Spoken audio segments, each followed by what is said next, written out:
svi na svojim startnim pozicijama. I ovog trena trka je puštena, skočio je, stavimo Tina Sur, Gordon, Tina Sur, Gordon, Akacija,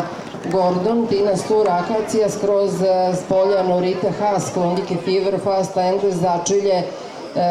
ostaje Đorđu Peroviću i Salah Aldin, Gordon i dalje, Norita Haas na drugoj poziciji, Gordon vodi, Norita Haas drži drugo mesto, Fast Endless na trećoj, Klondike Fever na četvrtoj poziciji, Akacija iza njih, Tina Sur, potom Salah Aldin i Paton Sur sada drži začelje trke.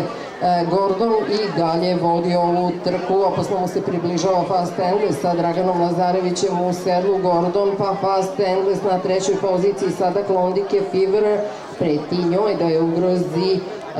u ovim trenucima Tina Sur koja drži četvrtu poziciju. Gordon i dalje vodi trku, na drugoj poziciji Fast Endless, Tina Sur, Klondike Fever, borba za treće, odnosno četvrto mesto, svi ostali u grupi, Paton Sur na začelju, Gordon, Fast Endless, Klondike Fever treće mesto, četvrto mesto za Tinu Sur, tamo su Akacija i Norita Haas, sad od start mašine ne vidimo baš ništa, ali evo Gordon i dalje vodi, Fast Endless druga pozicija, Tina Sur sada kreće u napad na drugu poziciju, Fast Endless, Tina Sur i Goran Mešetović su krenuli u napad, Gordon na ulasku u ciljnu ravninu izdržava na čelu ove trke, tamo kroz sredinu ide Gordon, s polja Tina Sur uz barijeru, Fast Endless traže svoju poziciju, Salah Aldin i Đorđe Perović, bit će ovo žestok pokušaj, Salah Aldin, Fast Endless, Tina Sur,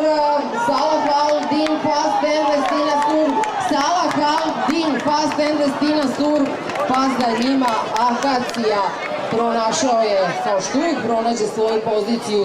Đorđe Perović ovoga puta u sedlu Salah Aldina i nadmašio sve.